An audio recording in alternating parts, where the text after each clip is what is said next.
This is a life class. That means that we have an opportunity to learn how to maximize our lives. Every day in Africa, in the safari, a lion wakes up. Every single day in the safari, a lion wakes up, right? And every single day in the safari, a gazelle wakes up. I love it, I love it. It says though, here's what's funny. It says that if you wake up and you're a gazelle, you realize if you're going to survive as a gazelle, if you're going to survive, you must outrun the slowest gazelle. Right? In your mind, you're thinking you got to outrun the fastest lion. That's not the truth. You just got to stay ahead of the slow gazelle. That's it. Think of the things that you're doing that somebody else could be doing. And think of yourself as a precious commodity that you are going to reserve your energy for your highest and best use. We are busier than any other generation we have seen in the last 300 to 400 years. We are just as busy as we can be, and we think because we're busy, we're effective. But I want you to challenge your schedule for a minute and ask yourself, are you really being effective? Or is your life cluttered with all kinds of stuff that demands you and drains you and taxes you and stops you from being your highest and best self? And are you substituting busyness and all the chaos that goes along with busyness from being effective? It takes time to be creative. You were meant to be creative. You were created in the likeness and the image of a creator, and in that likeness and in that image, you have creativity.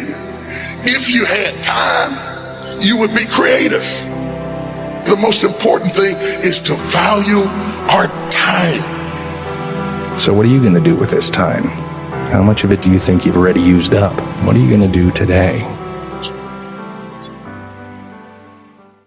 The only thing that you can control that influences success in life is how hard you work, how honest you are, and how well you deal with others. When you have a dream, and the dream isn't something you dream and then it happens, the dream is something you never knew was going to come into your life. Dreams always come from behind you, not right between your eyes. It sneaks up on you. Every single day when you wake up, whatever it is that you do professionally, you better make sure you're not in the back of the pack. You better be as close to the front, if not up front, as possible, because every single day when the lion wakes up, it's only one thing on that lion's mind, and that is catching the gazelle that couldn't keep up. Now, this is critical. This is not just a story.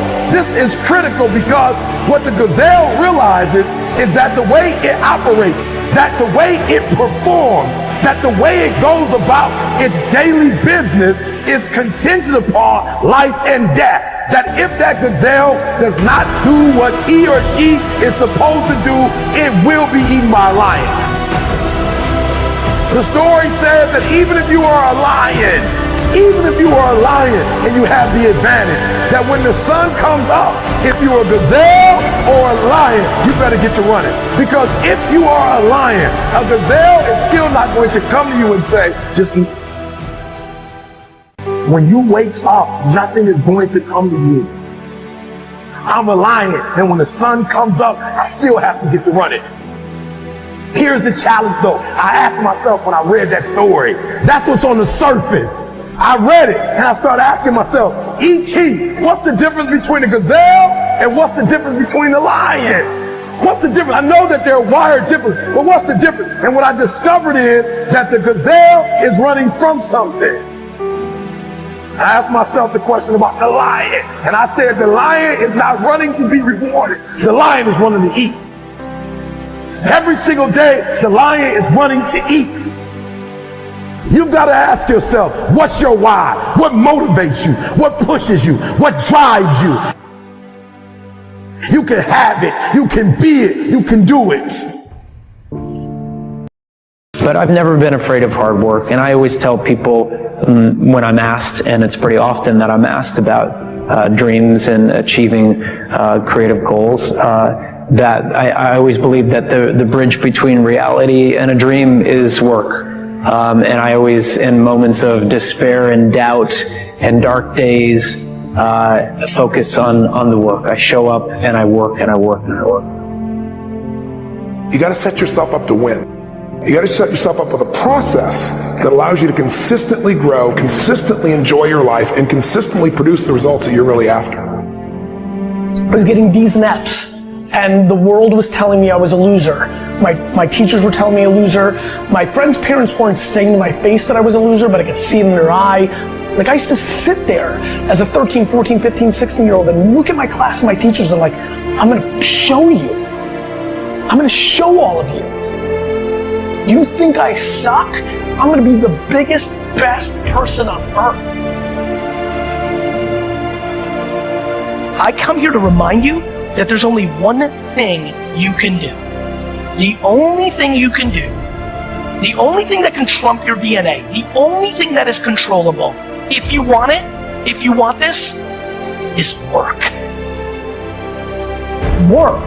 Like, there's gonna be nothing else. This message is for the people like, oh, I don't have time. Like, woe is me. Like, why am I not as big as you? I don't have money. It's bad. Like, I didn't get a chance. If you're complaining, you better self-audit yourself. Because if you're complaining and I audit you, I promise you, I will find 4 hours that you're not doing jack, you're sleeping. And by the way, I'm a fan of sleep. Sleep is important. So but you might be sleeping 8 hours and 7's cool too. That's one, right?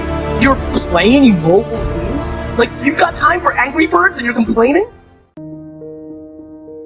All the successful people have the exact same amount of time that you have each day. So what did they do that you may not be doing? They invested in themselves. On the weekends, after work, in the evening, they put time in something that they wanted to do. They invested their own time in themselves. See, whatever you're doing, however you spend your time, that tells you who you are. So think about what it is you like to create in your life experience. Once I look at how you commit your time, once I do an evaluation on how you spend your time, I can tell you exactly what you're committed to. How much time do you spend working on you? How much time do you spend every day working on your dream? In the last 90 days, how many books have you read? What kind of investment have you made in you? A lot of people, as soon as they punch out, they rush home to sit on the couch. They rush home to do nothing. They rush home just to sit there and figure out, okay, I'm going to go to sleep, do it all tomorrow. You have to give it everything you got. No more TV, no more parties, no more playing. If you don't have a 4.0, what you need to be doing is studying.